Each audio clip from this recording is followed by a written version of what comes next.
Hello, everybody, and welcome to the special edition of the Tougies Take podcast. Toug on Tour edition.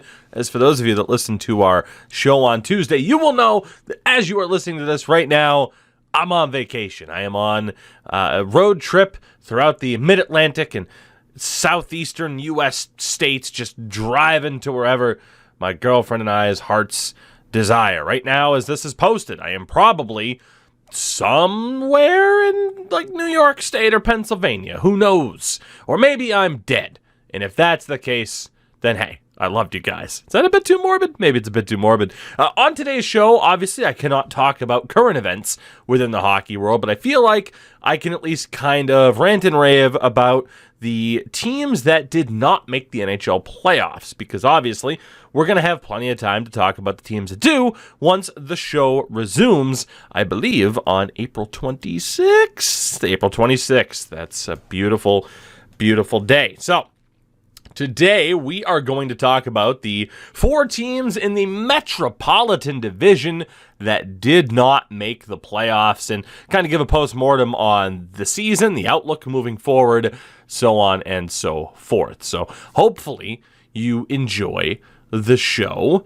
I do want to mention 2 quick things before we get into this. First and foremost, of course, as always, the show is brought to you by our friends at Manscaped. Again, you can use code Tougie at checkout for 20% off your order and free worldwide shipping when you use the code Tougie at checkout. Again, Manscaped has all of your needs. I could sit here and go through the diatribe, but I gotta be honest, I'm short on time, so I won't. But a big thank you to Manscaped. And as well, on Tuesday's show, Endo and I forgot to cover something that we really wanted to cover, and it was kind of the continuation of what is happening right now in women's hockey, or should I say, what isn't happening? Because it was very unfortunate news over the weekend, and I believe it was primarily Haley Salvian who ended up covering this.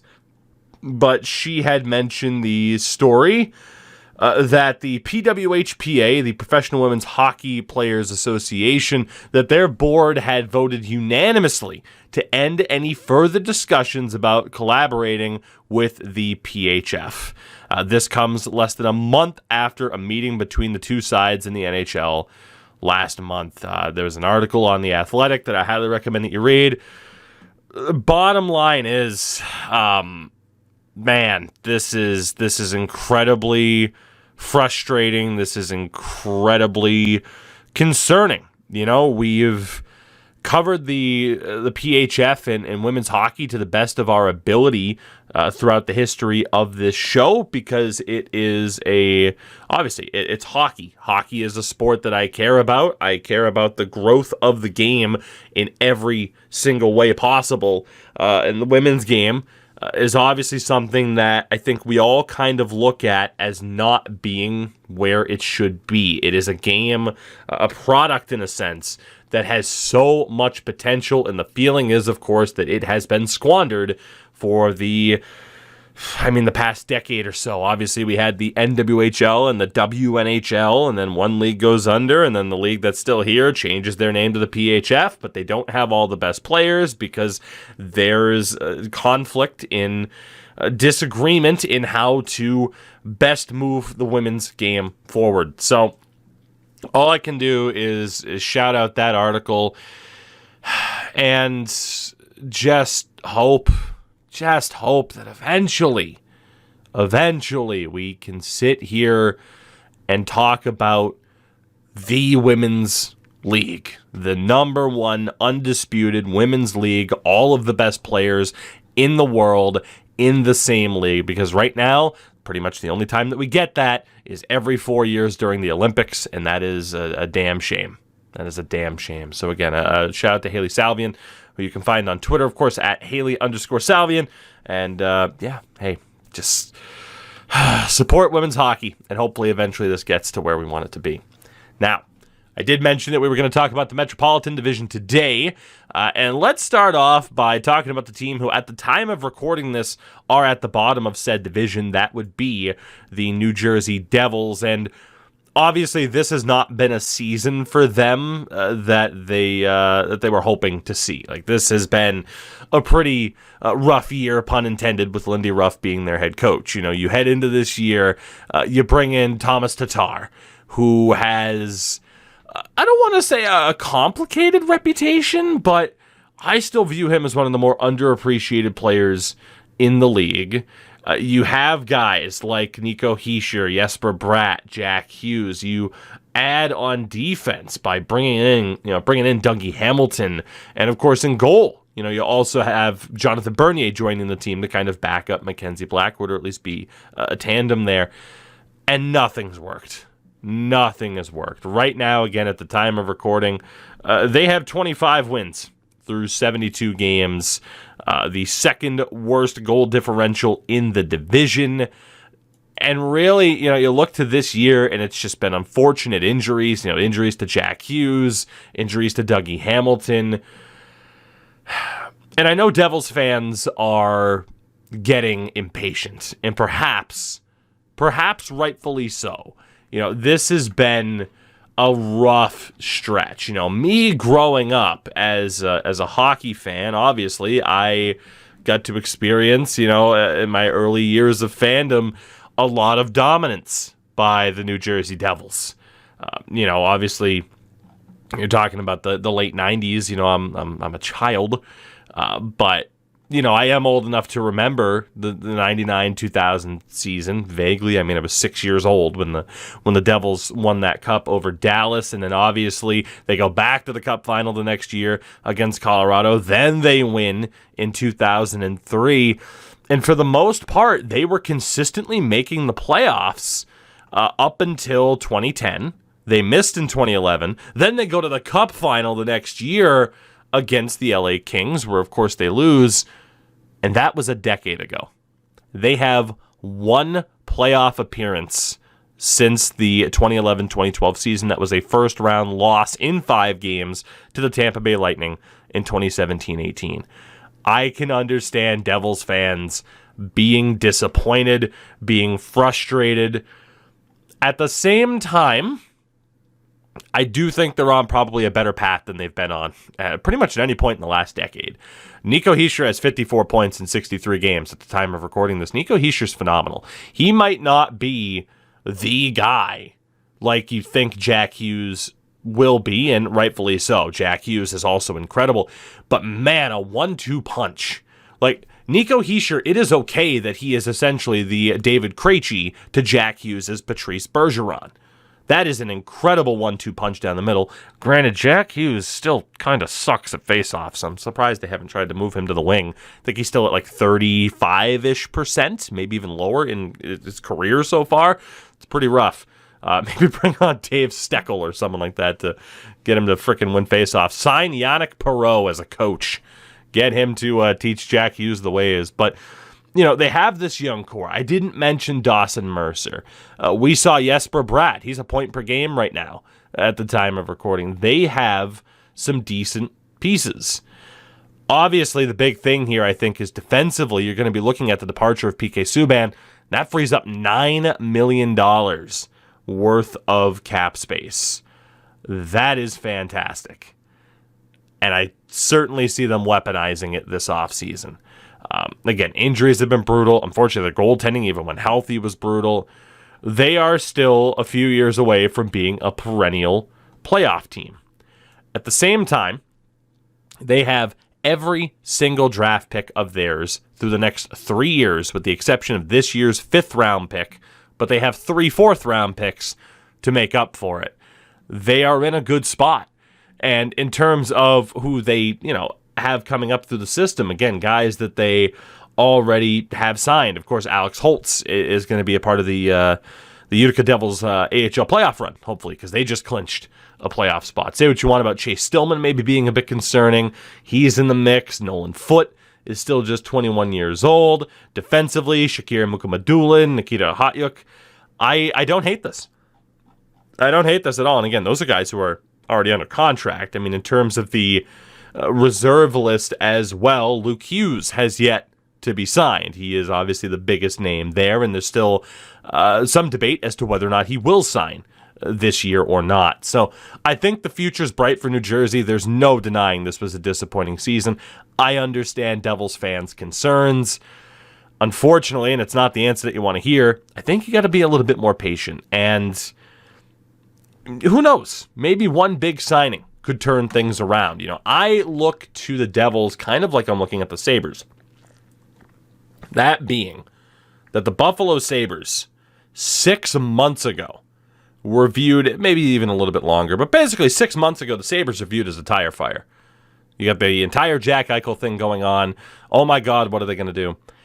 They get rid of Jack Eichel, but they get a return that's working for them. And honestly, I view this the same way I viewed the Marc Bergevin time in Montreal, where, you know, Marc Bergevin got a great return for Max Pacioretty, got a good return for this guy, good return for that guy. I still think they could have, you know, added to the core instead of stripping down away from the core and had won. There's no denying, though, that there was a good return. For the Devils, granted, you don't really have that one piece to kind of turn things down, but what I'm saying is the optimism should hopefully be higher than it was 6 months ago, at least in the Sabres case. In the Devils case, you might say, no, it's definitely not. But also 6 months ago, I think you still probably had some questions about Jack Hughes. I don't think you do anymore. I don't think anybody does. I think everyone knows he is a legitimate number one center. And, you know, God willing, he stays healthy. You know, I'm definitely not someone that, you know, roots for stars to be injured. And make no mistake, Jack Hughes is a star in this league. So I think, again, a little bit more patience for Devils fans and you'll be all right. And then you get to the Philadelphia Flyers. Flyers fans, I don't know what to tell you. I shudder to think that Mikey O will be your head coach beyond this year. I shudder to think that Chuck Fletcher will still be the GM of this team. I view this club as being completely boned in the short term. You know, this year they're without their second. They're without their second next year. Obviously, they have a first in 2024, thanks to Florida. You know, they could even go back to 2025, I believe. You trade Claude Giroux. You're still stuck with Kevin Hayes for 4 more years. They re-signed Rasmus Ristolainen. I do not know what to make of this team because I don't see a direction. You know, I look at this team on paper, at least I did 2 years ago, last year at the start of the year, and I say, okay, you might be able to do something here. It just doesn't work. It just doesn't work is the only way to put it. Now, this is another team that out of nowhere, hey, maybe they do kind of turn it around here. But I am essentially at this point just at a loss for what this team is. I don't understand at this stage. It's a coaching issue. It's a GM issue. I'd argue it's an ownership issue, not putting the right people in charge to put the right people in charge. It's a disaster. I'm not telling Flyers fans anything they don't already know. I am intrigued to see if they chip away any more pieces in the offseason. But I look to this year and I'm like, how do I sum up this season? You traded Claude Giroux, and you pissed off a lot of old hockey men by starting Ronnie Attard instead of sticking with Keith Yandle. What else has been notable about this Flyers season? From an outside perspective, Flyers fans, that's all I got. You know, for those who get to watch every single Flyers game, bless your souls. I don't know what your takeaway is from this season. And I hate to say it, but from the outside perspective, yeah, I don't see how this gets better anytime soon. Like, I don't. What is the plan? What is the plan? Because right now your top 2 centers are Kevin Hayes and Scott Laughton. Scott, you know, if you bump those guys down and Kevin Hayes is your second line center, Scott Laughton your third, or vice versa, hey, that's not that bad. You got some decent center depth. Like, is Morgan Frost the answer down the middle? I mean, you know, Sean Couturier's there, but man, he's only played 29 games this year. Correct me if I'm wrong, but you know, this is a guy who's 29 now, and yeah, he only played 45 games last year. Has only played 82 games 3 times. He did it in 13-14, 14-15, and 17-18. I don't know. I don't know what to make of it, and I'll stop twisting the knife, but, they do have some draft picks. Again, missing those seconds hurt. Re-signing Ristolainen hurts, and I'm sorry, anybody can be like, well, he's big, and he hits, and he blocks shots, so we'll always have a spot. Sure, you don't pay that $5 million. You can talk to me about the eye test all you want. There is not a pair of eyes in the world that I trust that says Rasmus Ristolainen is worth $5 million, or 5.1 to be exact, per season. Yeah, I know. I trust your judgment if you think the eye test is a valid option. But even looking at who they have in the system, the likes of Jay O'Brien, who's yet to be signed as a former first round pick. You have, Tyson Forster, who's only 20. I just don't see how this gets better. Columbus Blue Jackets. I want to talk about them here really quickly as well. Currently on 74 points through 73 games. So again, you have the Devils and Flyers who are down. Then the Blue Jackets and Islanders aren't abysmal, but they are significantly far behind Washington in terms of the top four in the division. Obviously for the Blue Jackets, I don't think this year has been too brutal. They have that first round pick from Chicago. And Chicago wins one of the draft lotteries. The pick, if the pick's in the top two, basically they get Chicago's pick next year. So, we'll see what happens. They have a first round pick coming from Chicago thanks to Seth Jones. And then you look at the rest of the team, and I don't think it's that bad. They just signed Kent Johnson. He's going to work out, I presume, really well. They already have Cole Sillinger in the lineup. I look at just some of the young talent that they have. It looks like Patrick Laine wants to stick around, and he's over a point per game this season, 51 and 50. And again, Patrick Laine is just 23 years old. Obviously, a lot of the talk in regard to Patrick Laine is oh, look at how good Austin Matthews is. Patrick Laine is still really good. He is. I look at the rest of the team, Jake Voracek has been a pretty good pickup. You move Voracek for, you get him for Atkinson. It's is that really the right move? But yeah, Voracek's been pretty good. 5 goals and 44 assists, by the way. Oliver Bjorkstrand's a 50-point guy, and they have him locked up long-term. Zach Werenski's still great. Shout out to someone like Gavrikov, who has 30 points this year as a defenseman. It's pretty nice. And then obviously, you kind of get to some of the issues their... The Jonas Korpisalo experiment is probably over. 877 save percentage in 22 games. Granted, Elvis Merzlikins has a 902. So they have some obvious problems to kind of carve out here. But I think they already have a decent kind of core to build around. I think they have a pretty solid team identity of just, hey, we're hardworking. And honestly, that can bring you pretty far at the end of the day. And the thing is, for some people, you lose Seth Jones, okay, you're screwed anyway. So a lot of people might not even have hopes and expectations that this team will go that far anytime soon. I don't know if I'd consider them a playoff team anytime soon, but, you compare them, they're more of a New Jersey than they are a Philadelphia.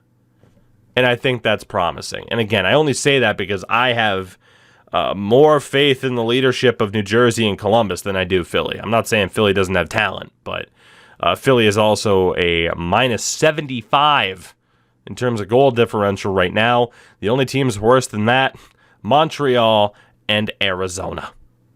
That is how bad it has been in Philly this year. So Columbus, again, maybe disappointing to not make the playoffs. They're not totally screwed moving forward. And then you got the other team, the last team that we're going to talk about here today, and that is the New York Islanders. I don't know what to make of them either. Has Barry Trotz overstayed his welcome? Is Lou Lamoriello committing too much in one direction? This is the team that has done very well in the playoffs as of late. They will not make it this year. They are set up well. They have all of their first and seconds essentially for the next 2 years. Granted, it's Colorado's second, not their own. I'm just not sure. I'm not sure what to make of this team because obviously they have thrived in a sense on the Barry Trotz defense first system. At the same time, Cap Friendly has Matt Barzal on the third line at the time of recording this, with just 48 points in 62 games. I don't know what to make of that. I mean, I'm not saying they don't have decent center depth with like Pajot and Nelson, but at the same time, are you getting the most out of a Matt Barzal? Would it not make sense? I mean, you could argue they'd get raked over the coals for this. Does it not make sense to move on from a Matt Barzal to get someone else who better fits your system?